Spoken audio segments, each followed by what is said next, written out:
why working hard is the worst thing you can do is not because effort is useless, but because effort without strategy is the labor of the condemned. To exhaust oneself in the service of illusions, to believe that persistence alone bends the world, is the error of those who confuse sweat with sovereignty. The one who works hardest often becomes the tool of the one who thinks hardest. For history does not remember the hands that carried the stones, but the mind that ordered where they should be placed.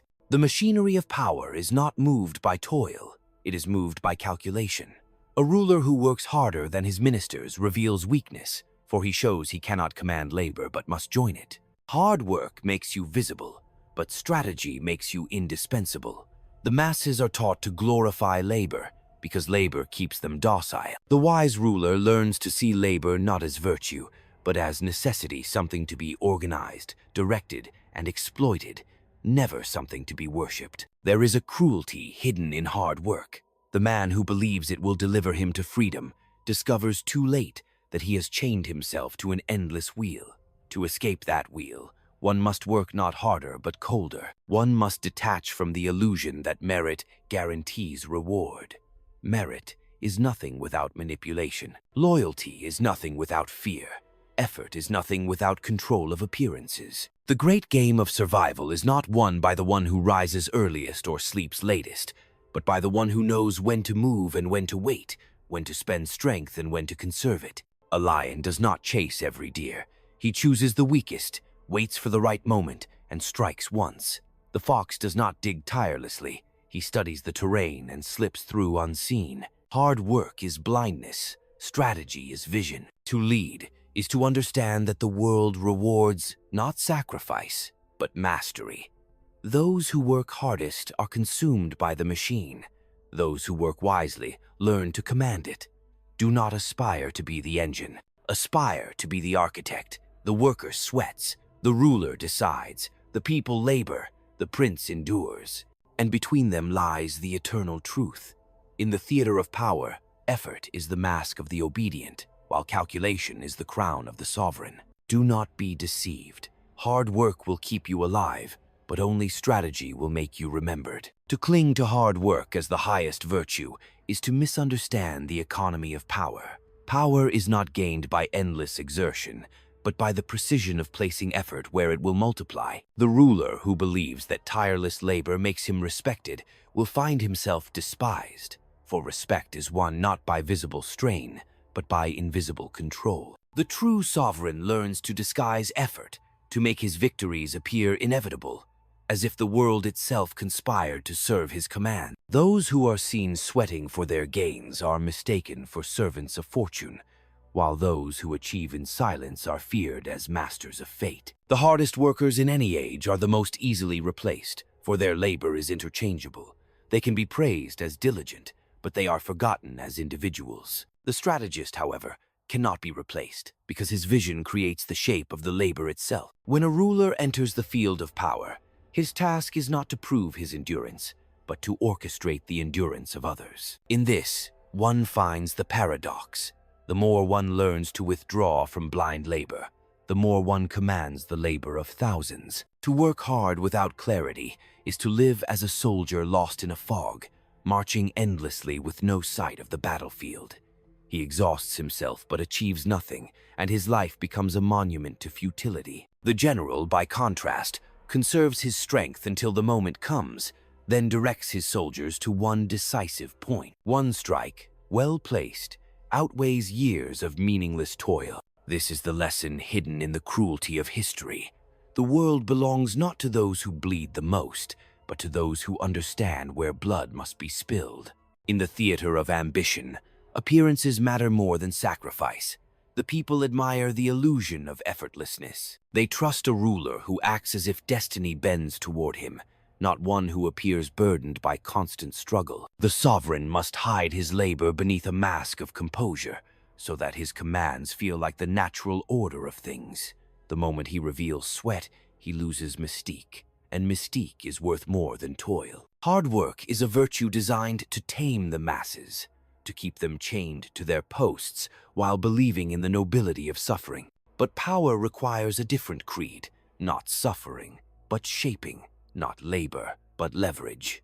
He who commands must unlearn the comfort of toil and embrace the cold discipline of foresight. For in this world, the worst thing you can do is surrender your life to hard work without first mastering the art of directing its fruits. The man who devotes himself only to hard work becomes predictable, and predictability is death in the realm of power. To be predictable is to surrender advantage, for your enemies know where you will stand, how you will react, and when you will tire. But the one who works with strategy moves like smoke, never grasped, never exhausted, striking only when gain is certain. Hard work blinds a man with routine, while cunning frees him with choice. The sovereign understands that survival is not earned through ceaseless exertion, but through careful selection, knowing what to ignore, what to delay, and what to strike without hesitation. Those who worship hard work often confuse suffering with progress. They drag their burdens across the years, proud of their endurance, yet they arrive nowhere. Endurance without direction is merely the preservation of weakness. The wise ruler knows that suffering in itself does not sanctify. Only suffering transformed into leverage becomes useful. The worker's back breaks under the weight of effort, but the prince bends others to carry the load. The difference lies not in strength, but in understanding the machinery of control. Power respects not the hands that toil, but the mind that organizes toil into order. The ruler need not exhaust himself with every detail. He must appoint, delegate, and command. The brilliance of command lies in the ability to achieve much while appearing to do little, to shape the world without being swallowed by its weight. To labor endlessly is to drown in minutiae. To govern effectively is to stand above the flood, seeing patterns where others only feel the current. Hard work enslaves, calculation liberates. For the laborer, the day is consumed by tasks that do not end. For the strategist, a single decision can alter decades. Those who rule must guard themselves from being deceived into believing that virtue lies in the calluses of the hand. Virtue in politics is measured by outcomes, not effort. A ruler who clings to toil as proof of his worth is already half defeated, for he plays by the rules meant for the governed, not the governor. The theater of power demands more than effort. It demands poise, illusion, and the ruthless ability to step back while others exhaust themselves. To labor without vision is to live as a shadow. To command with foresight is to stand as a force of nature. The world does not reward the sweat of the obedient, but the clarity of the calculating. This is why working hard, without the cold blade of strategy, is the surest way to die anonymous in the machinery of history. Hard work is the opiate of the powerless, a creed taught to keep them believing that patience will one day elevate them, though elevation never comes. It is easier to govern men who are proud of their chains than men who recognize their enslavement. To celebrate labor for its own sake is to teach the masses to find meaning in their own exhaustion, while those who rule extract from that exhaustion the currency of power. The sovereign must never drink this same opiate, for once he believes in the sanctity of toil, he begins to live as his subjects do, bound to the wheel he was meant to command. Every empire that has endured was not built by leaders who labored endlessly, but by leaders who bent the labor of others toward their will. The pharaohs did not haul stones, they commanded vision. The emperors of Rome did not march in every battle. They orchestrated generals and divided their legions with precision. Even in modern states, those who rule must avoid the seduction of appearing as common laborers, for familiarity weakens awe. A ruler who insists on working like the governed will one day be treated like the governed, replaceable, expendable, and forgotten. There is a subtle cruelty in the way power operates.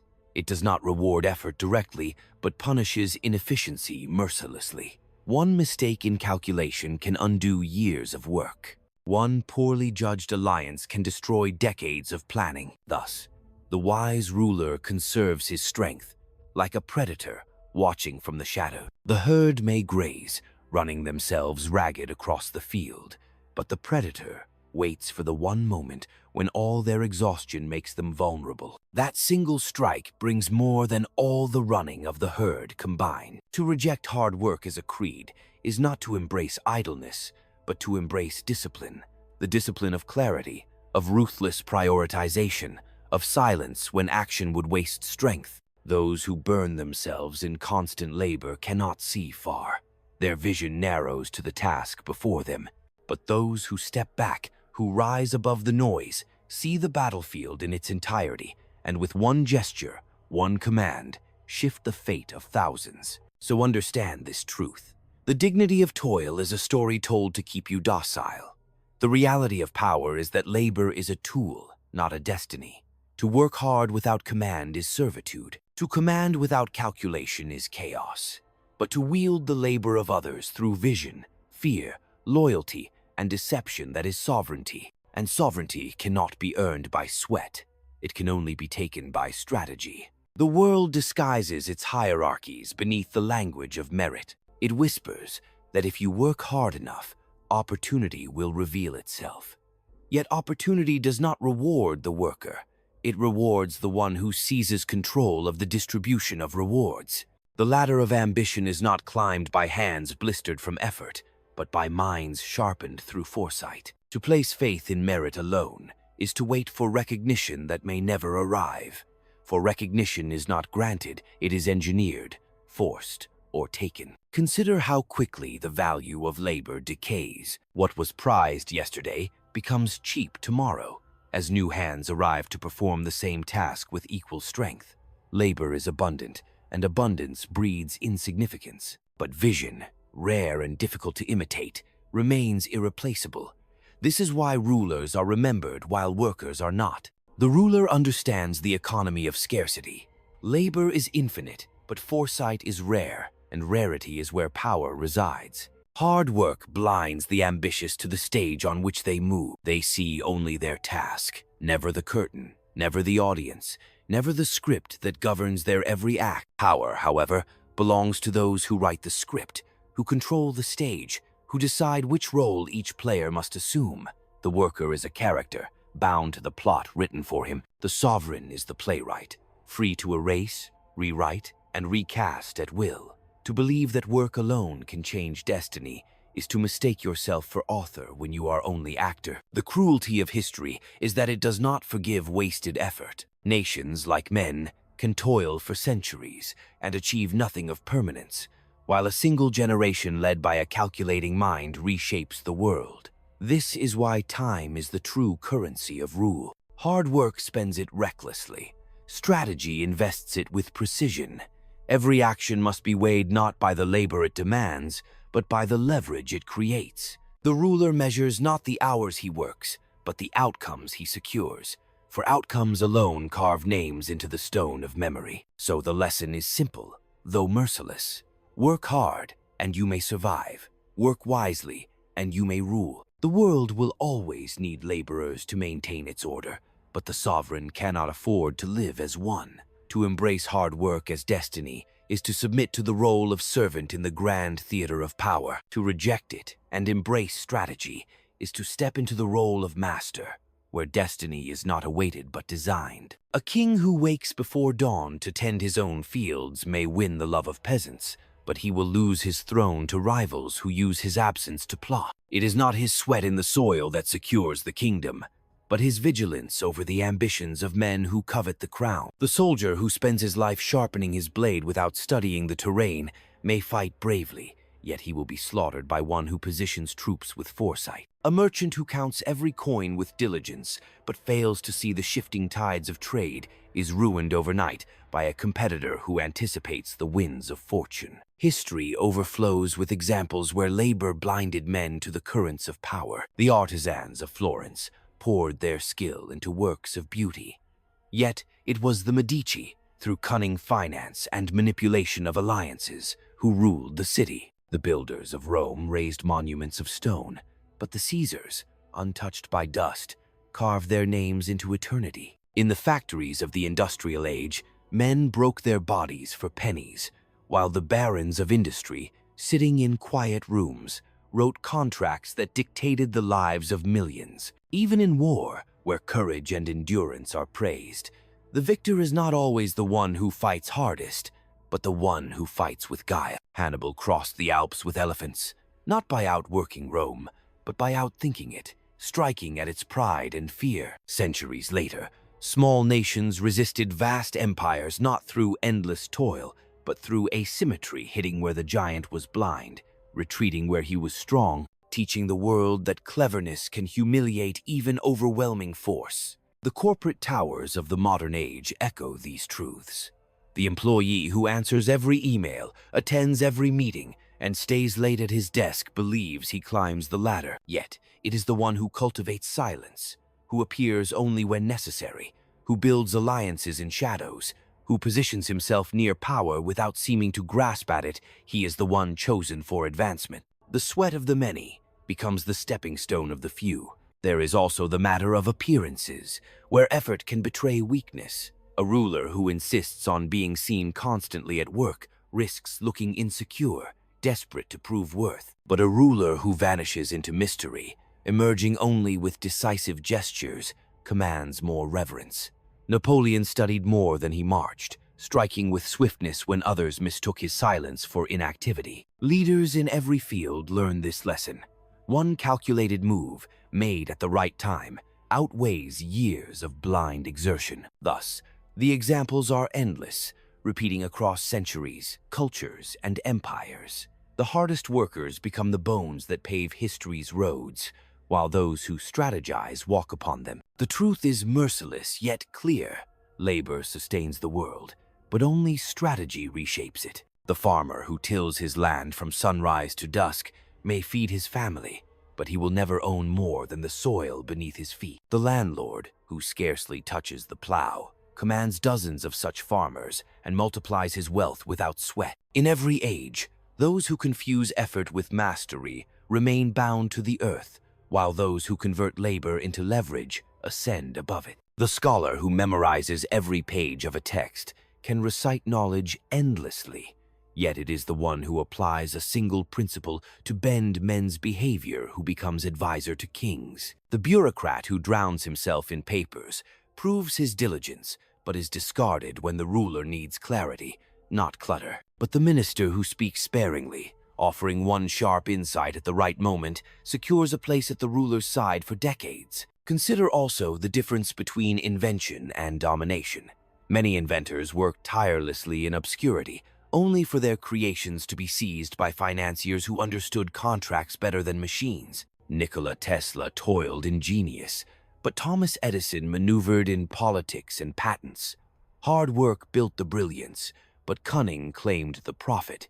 In modern boardrooms, the same truth unfolds. The one who refines the idea may never see his name remembered, but the one who controls the channel of distribution, the one who dictates who pays and who profits, becomes untouchable. In war, generals have watched their soldiers fight with desperate courage, only to lose because their enemies struck at supply lines rather than at men. The exhausted army, though filled with valor, collapses not from lack of bravery, but from lack of bread.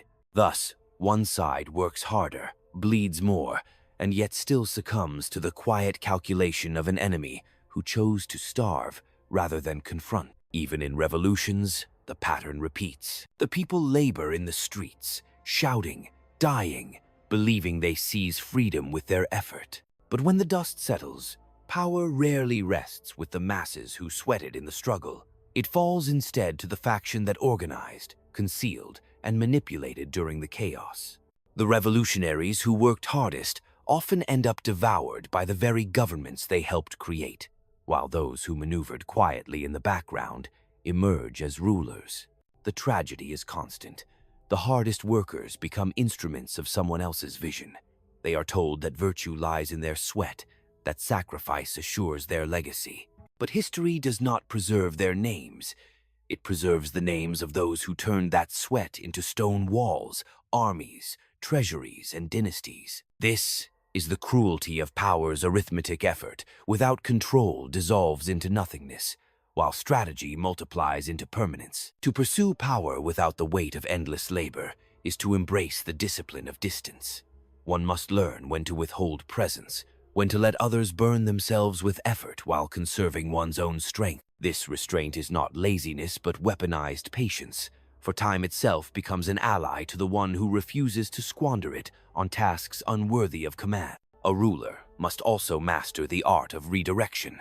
Effort must not vanish into the void of routine, but be harnessed into currents that serve a greater design. Every movement, every word, every silence must bend toward an outcome. In this, calculation replaces exhaustion.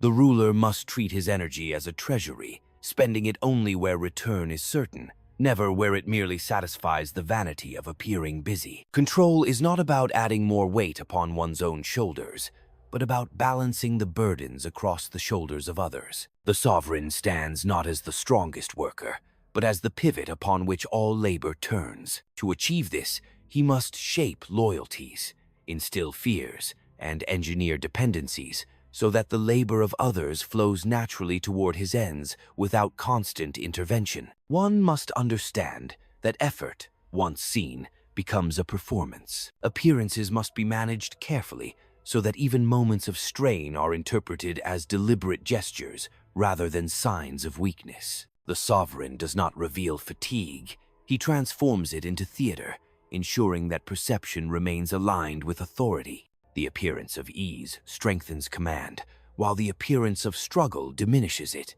In the architecture of rule, the foundation is clarity.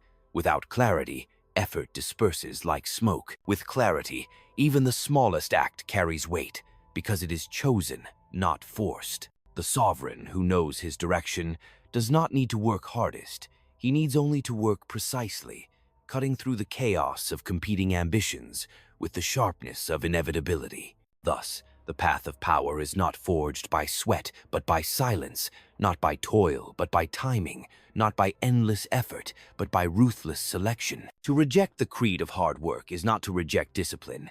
It is to elevate discipline above exhaustion, to wield energy as one would wield a blade, sharp and decisive, rather than dull and blunted through overuse. This is the essence of sovereignty: to act less, but to command more. To live within power is to recognize that movement without intention is waste, and waste is a betrayal of sovereignty.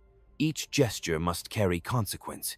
Each decision must reverberate beyond its moment. The ruler cannot allow himself to be trapped in cycles that consume without advancing, for such cycles devour both strength and reputation. What matters is not how much is done, but how much endures. The architecture of endurance lies in hierarchy. The sovereign must position himself at the apex of effort, never at its center. From above, he directs currents. From within, he would drown in them. Authority demands altitude, a vantage where one can see patterns invisible to those bound by tasks. From this height, even stillness becomes power, because the absence of movement forces others to move in anticipation, uncertainty, or fear. Discipline in rule is not measured by how much pain one can endure, but by how much distraction one can deny. To deny distraction is to deny weakness, for every pull into the noise of trivial duties weakens the gravity of command.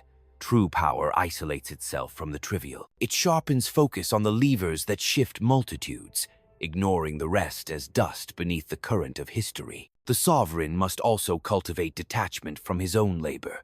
To believe that his personal effort sustains the state is to fall into vanity. What sustains power is not the sweat of one man, but the machinery of many, directed and contained. The ruler's labor is not in the hands, but in the mind, not in repetition, but in vision. He is custodian of the framework, not participant in the routine. Thus, authority becomes not a contest of strength, but a contest of precision. The strongest may tire, the most diligent may falter, but the most precise endures, for his strength is multiplied by alignment. Precision turns scarcity into abundance and converts minimal effort into maximal consequence. The ruler who understands this ceases to chase the illusion of productivity and instead shapes inevitability. What emerges is a paradox. The less the sovereign appears to labor, the more immense his influence becomes, for his power no longer rests on visible exertion, but on invisible control. His strength lies not in being seen working, but in being felt directing. This is the highest form of rule: to govern without appearing to strain, to shape outcomes without exposing effort, to stand as the axis around which others turn, while never turning himself. To endure in such a position requires an unyielding awareness of proportion. Not all struggles are worth engaging. Not all conflicts merit a response. The sovereign must measure every clash by its potential to strengthen or diminish his standing. To engage in battles that exhaust without reward is to drain the reservoir of authority.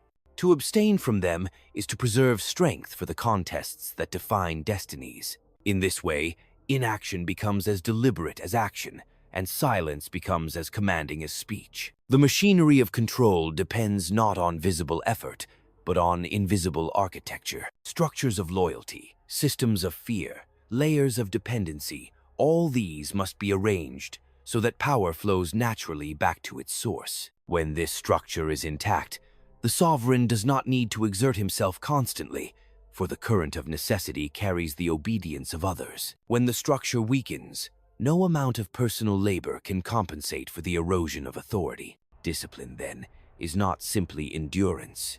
It is the refusal to squander oneself on the unnecessary. It is the recognition that every exertion has a cost, and that the ruler who spends himself freely soon has nothing left to spend. Measured action preserves influence. Calculated restraint creates mystery. The sovereign who works visibly without pause seems mortal. The one who appears inexhaustible, even if he is not, seems ordained. The rhythm of command is not constant motion but carefully timed intervention. Too frequent, and authority becomes familiar, stripped of its weight. Too rare, and it risks irrelevance. The art lies in appearing only when presence magnifies, in speaking only when words become instruments, in acting only when consequences will echo. This rhythm is the true labor of power, not ceaseless effort, but the orchestration of moments. Thus, the path forward is clear. To work blindly is to join the multitude, to drown in noise and vanish in anonymity. To work with design is to stand apart, to wield effort like a weapon instead of wearing it like a chain. Sovereignty demands the mastery of economy, an economy not of coins, but of energy, time, and perception. He who governs these governs all. And so the worst mistake is not idleness, but mistaking toil for triumph. The ruler must rise above this illusion, crafting a dominion where his labor is unseen, his influence unending, and his presence eternal, not through sweat, but through strategy. To inhabit this higher ground, one must learn to strip ambition of its illusions. The world glorifies perseverance because it is harmless. It teaches men to take pride in their endurance, while never questioning who profits from it. But the sovereign cannot be seduced by such flattery. He must look upon perseverance as a tool, not a creed, a reservoir to be tapped in others, but never worshipped within himself. To believe in it blindly is to become prey. To harness it strategically is to rule. Power is preserved, not through the abundance of one's own effort, but through the scarcity of one's necessity. The less a ruler must act, the more his actions resonate when they come. This scarcity magnifies presence, turning each gesture into a command, each silence into a verdict. If he works as the people work, he dissolves into them. If he removes himself from the rhythms of their exhaustion, he becomes the measure against which their exhaustion is weighed. The sovereign must also cultivate an indifference to recognition. The worker craves acknowledgement for his sweat, but the ruler must be content with control itself, not its applause. Recognition is fickle, dependent on moods, fleeting in its rewards. Control, however, is enduring, indifferent to sentiment, rooted in necessity. The wise ruler trades visibility for inevitability, allowing others to hunger for approval while he alone holds the keys to power. At the heart of this discipline lies an understanding of exchange. Every exertion is a transaction, and the sovereign cannot afford to spend without return. His energy, his presence, his attention, these are currencies rarer than gold. They must never be wasted on matters that do not consolidate rule. To work without this calculation is to give away treasure in return for nothing but exhaustion. So the path remains merciless, but exact. Refuse the comfort of labor for its own sake. Guard energy as one guards territory, and ensure that every act multiplies authority rather than diminishes it. Hard work is the creed of the replaceable. Strategy is the language of permanence. In the end, the sovereign's greatest triumph is not in what he endures, but in how little he must endure to remain unchallenged. The sovereign who understands this truth begins to separate himself from the common rhythm of existence. Where others measure their worth by hours spent and tasks completed, he measures by leverage gained and influence secured. His concern is not the volume of effort, but the direction of force. A single, well-timed decision has more weight than a lifetime of toil, and he arranges his life so that every move pushes history a step closer to his design. This separation is not arrogance, it is survival.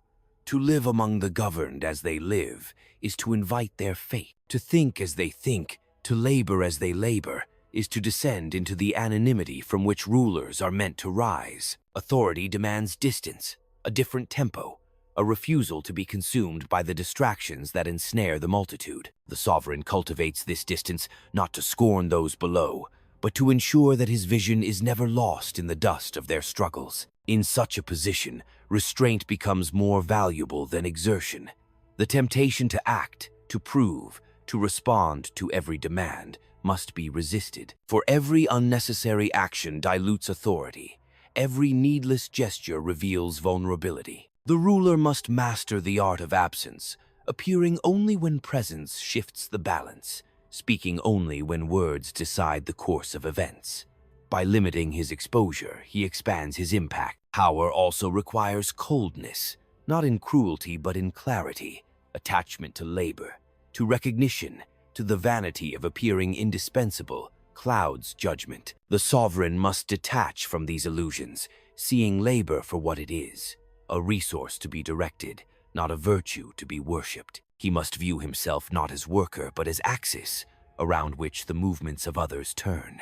His labor is not to perform but to design, not to endure but to command. Thus emerges the paradox of rule.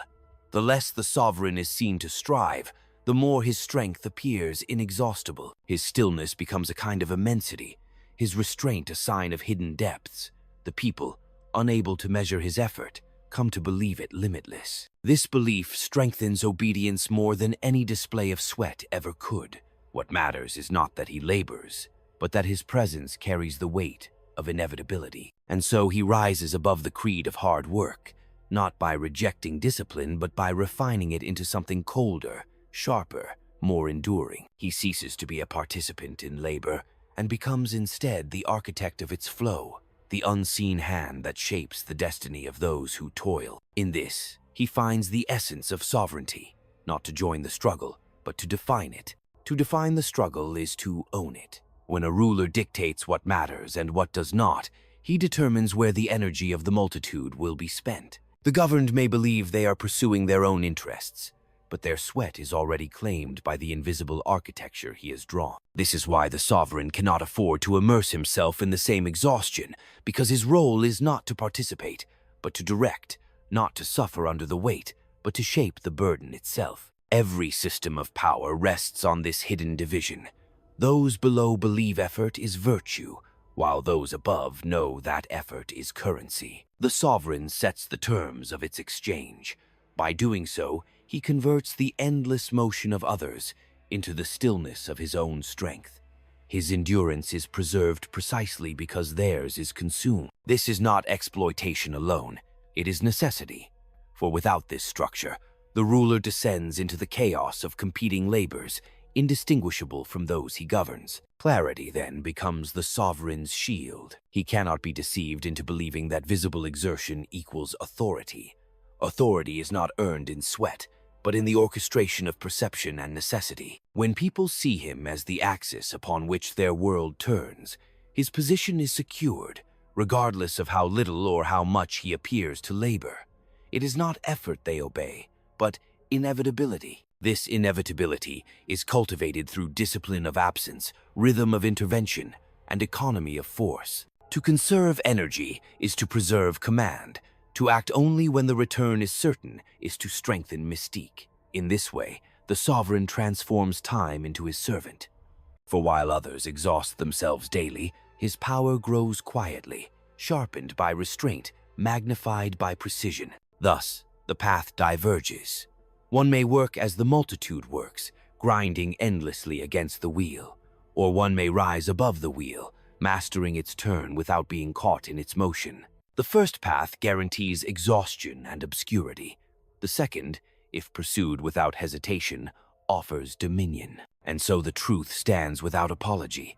The worst thing one can do is to believe that survival, influence, or greatness can be won by hard work alone. The sovereign does not work harder. He works differently, cutting through the noise of labor to seize the only prize that endures command. To seize is not merely to grasp, but to hold in a way that others cannot pry loose. The sovereign's hand does not clutch desperately.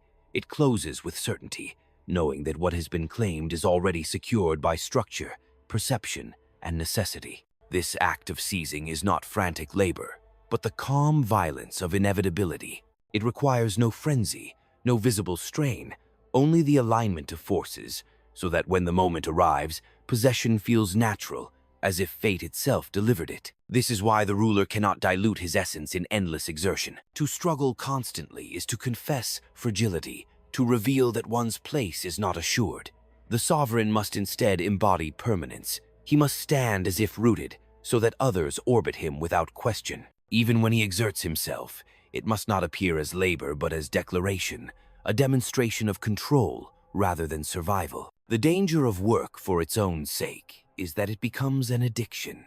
It numbs the mind with the illusion of progress, disguising futility as virtue. The sovereign cannot succumb to such illusions. His discipline lies in stepping back from the intoxication of constant activity, refusing to equate movement with mastery. His strength is sharpened in restraint, in the ability to wait, in the refusal to squander force where no advantage lies. To continue in this manner requires a certain coldness of spirit, not cruelty, but detachment, the recognition that the world values outcomes, not the sweat that produces them. The sovereign must accept that his legacy will not be measured by how much he labored, but by how much he reshaped. This detachment liberates him from the demands of ceaseless effort, anchoring him instead in the clarity of design. Thus, the path narrows. The multitude may toil, believing their sweat carves meaning into the world, but the ruler knows the truth. Meaning is carved by direction, not by effort. It is not the stonecutter who defines the cathedral, but the one who envisions its form. To rule is to occupy this higher vantage, to rise above the dust and noise of labor, and to shape the world with decisions that outlast the sweat of generations. In this lies the final revelation. Hard work is not the ladder to sovereignty, but the chain that binds men to their place. To ascend, one must break that chain, abandon the comfort of toil, and embrace the colder, rarer path of command where effort becomes invisible, yet its consequences resound across time. Power does not belong to those who move constantly, but to those who know when not to move. The sovereign must be immovable at his core, even while appearing adaptable on the surface. Flexibility in appearance disarms rivals, but firmness in design ensures survival. This duality, soft in form, unyielding in essence, is the armor of rule. For when storms arise, the multitude is swept away by the current of their own labor, while the ruler, anchored in clarity, bends without breaking. The art of command is not to burden oneself with every task, but to ensure that tasks fulfill the design without direct touch. Delegation is not weakness, but the highest form of strength, for it allows the ruler to extend his presence across spaces he does not inhabit. Ministers, captains, advisors, each becomes an instrument of sovereignty, carrying fragments of the ruler's will while never mistaking themselves for its source. To achieve this, one must be vigilant. Too much autonomy breeds rebellion. Too little suffocates initiative. Balance is not given. It is enforced with precision. Appearances must always be cultivated. The ruler cannot afford to be seen as idle, yet he must never appear consumed by labor. What he shows to the world is not the truth of his effort, but the image of his authority. He appears engaged enough to command respect, yet detached enough to command fear. In this theater, even silence is a weapon, for it forces others to interpret, to wonder, to bend themselves toward his absence. What they cannot see, they will imagine, and imagination often binds more tightly than chains. The sovereign must also guard against the seduction of fairness. Fairness is the language of the governed. It is a mask to soothe discontent. Rule is not preserved through fairness but through order, and order demands unequal burdens. Some must be crushed so that others remain obedient. To hesitate in this truth is to invite fracture, for the state cannot be sustained by labor alone. It must be sustained by fear, necessity, and the conviction that obedience is safer than defiance. Fate, too, plays its role, but fate favors preparation. Fortune is a river. It floods, it recedes, it carves paths without warning. The sovereign cannot control its waters, but he can build the channels through which they flow. Hard work tries to resist the current, exhausting itself in futility. Strategy redirects it, bending its violence to useful end. The wise ruler accepts that control is never total, yet he ensures that when fortune shifts, it pours strength into his hands rather than eroding his foundations. Thus, the lesson endures. Power is not the child of exertion, but the offspring of clarity, restraint, and the manipulation of necessity. The ruler who grasps this lives not as a laborer of destiny, but as its author, writing in ink that does not fade with time. The author of destiny must know that power is a fragile construction, sustained not by the exhaustion of the ruler, but by the perception of inevitability. When subjects believe that events would unfold the same with or without his hand, he has reached the highest form of command. This belief makes resistance appear futile and obedience seem natural. To achieve such a state, the sovereign must avoid every display of desperation. A man who struggles visibly for his throne invites whispers of weakness, and whispers are the first cracks in authority. Control is maintained not only through fear and loyalty, but through the careful management of ignorance. The multitude must never see the machinery of decision. They must see only the results. To reveal the inner workings of power is to cheapen it, for once people understand how easily decisions are made, they imagine they might make them too. Secrecy is not an indulgence, but a necessity, for mystery magnifies command. What cannot be measured cannot be contested. At times, power requires the calculated use of sacrifice. A ruler must be willing to discard pawns, ministers, or policies that no longer serve. Sentiment has no place in the preservation of rule, for sentiment weakens resolve. Men who cling too tightly to what is familiar become prisoners of it, while those who cut away without hesitation remain free to maneuver. Severity in such choices preserves the throne, even when it wounds the heart. Nor should the sovereign confuse popularity with security. Love is volatile, shaped by moods and desires beyond control. Fear, necessity, and dependence are steadier foundations. The ruler must never strive to please all, for in seeking the favor of everyone, he pleases no one and erodes his own position. Better to displease many but command all, than to win applause that dissolves the moment hardship strikes. In this, restraint is a form of cruelty, cruelty not toward others, but toward oneself. The sovereign must deny himself the indulgence of labor that feels noble but achieves nothing, the temptation of kindness that undermines authority, the vanity of seeking recognition where only control matters. Each denial strengthens the structure of power, making it less reliant on the fragile will of one man and more embedded in the machinery of necessity. Thus the ruler endures, not as the hardest worker in his domain, but as the cold center around which all labor revolves. His power is preserved because he refuses to squander it, and his authority becomes permanent because he resists the illusion that survival depends on toil. In the end, it is not work that sustains sovereignty, but the refusal to be consumed by it. The refusal to be consumed by toil allows the ruler to remain master of tempo. Power is a rhythm, and he alone decides its pace. Too much haste exposes fragility. Too much delay invites decay. He must move as if guided by inevitability, deliberate, measured, unshaken. The multitude rushes. He waits. Rivals stumble over urgency. He observes. When he finally acts, his intervention carries the weight of inevitability, as if time itself obeys him. This mastery of tempo demands a constant separation between appearance and reality. Outwardly, the sovereign may seem engaged, even restless, but inwardly, he must remain still, calculating without distraction. The world may believe he responds to circumstance, yet he responds only to opportunity. In this lies his supremacy. While others exhaust themselves reacting to every tremor, he remains anchored, striking only when the ground itself shifts to his advantage. Endurance, for the ruler, is not physical but structural. He does not survive because his body resists fatigue, but because his system absorbs shocks, redistributes strain, and isolates threats before they spread. Hard work cannot achieve this, for labor is finite. Structure, however, once built, multiplies his reach beyond measure. Through hierarchy, delegation, and control of appearances, he extends himself into spaces he never touches, ruling through echoes rather than effort. The sovereign must also remain vigilant against complacency. To work less is not to sleep, but to sharpen. Every silence must conceal observation, every pause must contain preparation.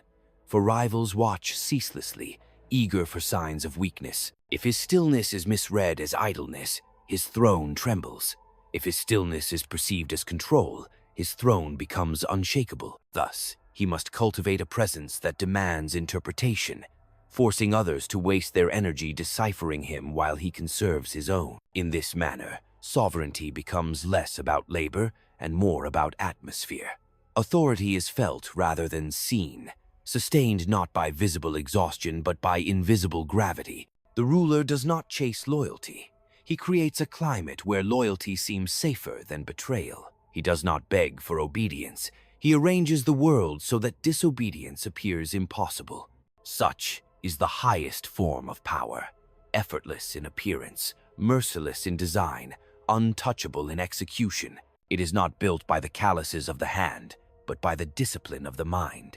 To mistake toil for triumph is to forfeit this clarity. To reject toil as creed and embrace restraint as weapon is to ascend beyond labor into command. Command, once secured, must be guarded with the same discipline that first created it.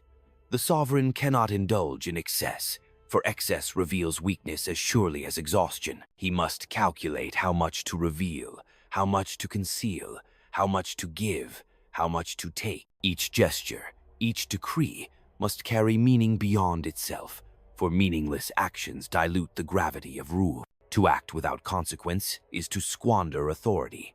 To act with precision is to reinforce the sense that his hand directs the course of all things. The ruler must also remember that the foundation of obedience is not trust, but necessity. Men obey not because they believe in virtue, but because disobedience carries greater risk. As long as the sovereign embodies necessity, his place remains secure. But if he descends into the realm of common labor, he forfeits this advantage. To sweat openly is to show that he survives as others survive, and in that moment, obedience loses its anchor. Every state is a stage of rivalries, some hidden, some declared. Rivals often disguise their ambition behind diligence, presenting themselves as loyal servants who exhaust themselves in the name of the ruler. Yet such zeal must never blind him. Excessive labor in a subordinate may conceal the quiet accumulation of influence. The sovereign must watch not only for disloyalty, but for those whose effort grows too visible, too celebrated, for popularity can be the seed of usurpation. Therefore, vigilance is not confined to enemies alone. It extends to allies, ministers, and even family. Affection does not excuse scrutiny, for power is a possession that tolerates no equals. To preserve it, the ruler must continually balance reward with restraint, granting enough favor to keep ambition bound, but never enough to allow it to grow beyond control. This balance cannot be achieved through labor. It is achieved through judgment, the cold and constant weighing of men. Over time, the sovereign must also ensure that his image does not stagnate. A ruler who appears unchanged becomes predictable, and predictability invites schemes. He must renew his presence with calculated shifts, sometimes through severity, sometimes through generosity, always with purpose. Such transformations remind the governed that their ruler is not bound by routine, that his will remains the decisive force in their lives. Thus, sovereignty is never preserved by the sheer weight of effort. It is preserved by the discipline to abstain, the courage to sever, the wisdom to conceal, and the precision to act. The ruler who masters these arts does not merely endure, he becomes the axis of history itself, standing above the multitude who exhaust themselves in his shadow. In the end, The truth is merciless. Hard work alone is the creed of those destined to be governed. It sustains life but does not shape destiny. The sovereign must rise above the illusion that toil secures greatness. For toil without calculation is servitude dressed as virtue. What defines a ruler is not how much he endures, but how precisely he chooses when to act, when to withhold, when to strike, and when to remain still. Authority survives on restraint, on the careful economy of energy and appearances. It is magnified not by sweat, but by silence, not by constant labor, but by the aura of inevitability. The ruler who refuses to be consumed by effort transforms himself into something greater than a man of labor.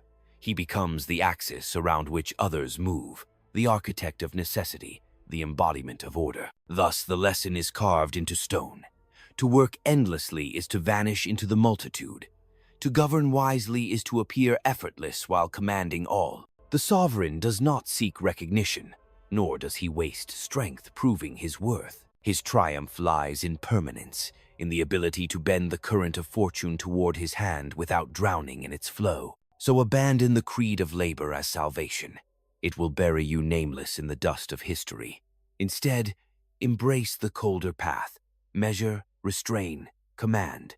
In this path lies survival. In this path lies mastery. And in this path lies the only form of power that endures. For when the sweat of others has dried and their names are forgotten, only the strategist remains, remembered not for how hard he worked, but for how completely he ruled.